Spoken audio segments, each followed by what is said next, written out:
U.S. Marshal Teddy Daniels embarks on a chilling investigation into the disappearance of a woman within the walls of Ashecliffe with his partner. Their mission leads them to Ashecliffe Hospital, an isolated and fortress-like insane asylum on an eerie, windswept island. Sinister secrets and disturbing events concealed within the institution's walls gradually come to light, pushing Teddy to confront not only the harrowing truths of the hospital, but also the shadows of his psyche. As tensions rise, Teddy is on a relentless journey to uncover the island's haunting mysteries and, unknowingly, his past. In 1954, the U.S. Marshal named Teddy Daniels arrived at a mental hospital in the Boston Harbor Islands with a partner named Chuck.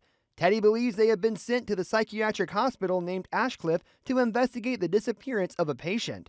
On the ship to the hospital, the discussion of Chuck and Teddy takes the former to the point where he inquires about Teddy's wife. Teddy tells him she died during a fire outbreak in their apartment while he was at work. On reaching Harbor Island, Deputy McPherson, the head of security of Ashecliffe, receives them. He has the men surrender their firearms and takes them to the office of the facility's main doctor, Dr. Colley. On their way to the office, Teddy expresses his surprise at seeing a correctional officer in a mental hospital. McPherson explains to them that the hospital mostly consists of the most dangerous and damaged patients, which other hospitals can't admit, all thanks to the intellect of Dr. Colley. He continues that many security agencies have consulted Colley, and he doesn't have an answer when Teddy inquires why the security agencies would have consulted a psychiatrist. The hospital consists of wards A, B, and C, reserved for the most severely disturbed patients and off-limits. At Dr. Colley's office, the doctor explains that a delusional patient named Rachel Solando had disappeared the previous night. When Teddy asks what kind of patient Rachel is, Dr. Colley explains how delusional she has become. Rachel had killed all her 3 children by drowning them in the lake behind their house, brought them back inside, and arranged them around the kitchen table, and ate a meal before a neighbor dropped by to see the horrible scenario. Her husband was killed in a war. When moved to the hospital, Rachel refuses to eat and believes her children are dead. She also thinks the mental institution is her home and never sees it as a mental hospital, believing all the people there are couriers, milkmen, and postal workers. Looking at the pictures of Rachel Dr. Colley gives him, Teddy sees a vision of men and women dead and iced, and the vision disappears as it has come, leaving him with a throbbing headache. It was his experience at the liberation of Dachau in World War II. Dr. Colley also continues that the most disturbing part of Rachel's escape is that they don't know how she gets out of her room. The door was locked outside, and the only window was barred. Dr. Colley takes Teddy and Chuck to Rachel's room. In the room, they meet 2 pairs of shoes, and the doctor tells the 2 marshals that it's the shoes the hospital gives to their patients on their admittance, which means Rachel escapes barefooted. But Teddy says it's impossible, given the terrain the surroundings are filled with. Teddy finds a mysterious note in Rachel's cell that reads, "The Law of 4" and "Who is 67?" Teddy wants to see the facility personnel file, but Dr. Colley doesn't want to release it. After this, Teddy and Chuck join Deputy McPherson in the search around the island, which is an unsuccessful one. The marshals see the lighthouse and inquire about what is housed inside, but McPherson tells them they have checked the place and it's forbidden for the marshals to enter. After dinner, Dr. Colley assembles all the staff in a room, and Teddy interrogates them.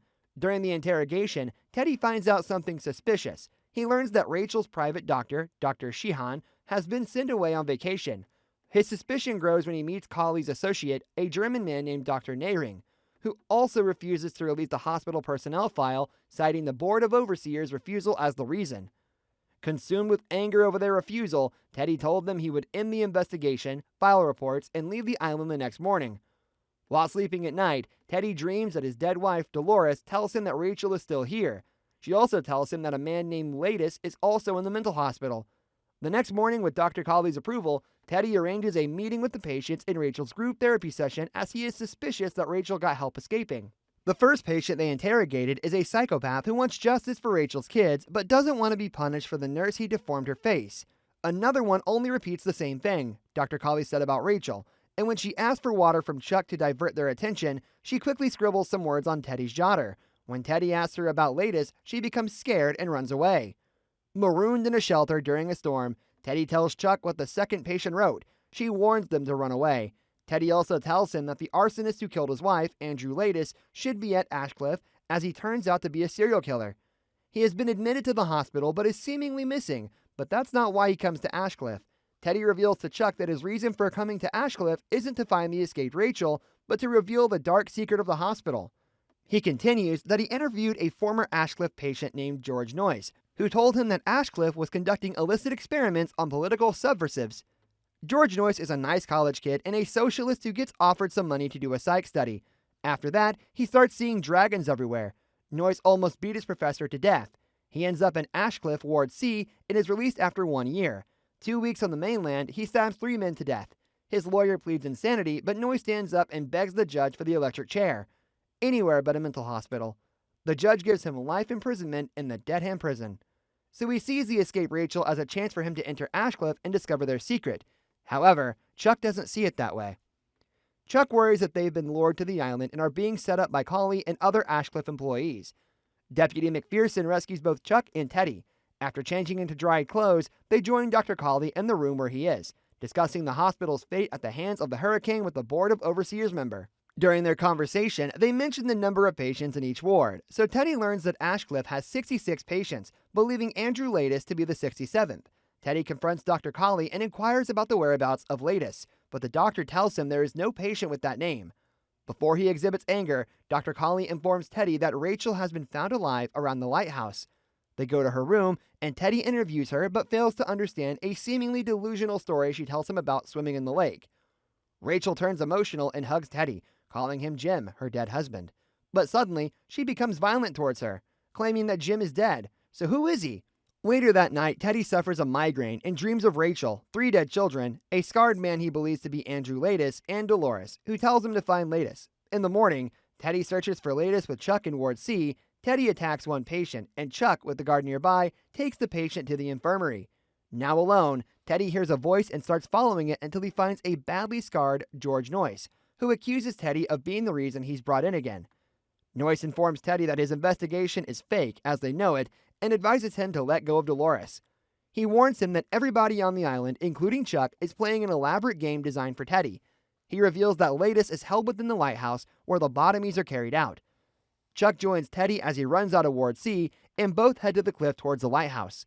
Disturbed by Noyce's words, Teddy becomes suspicious of Chuck and inquires where he has been.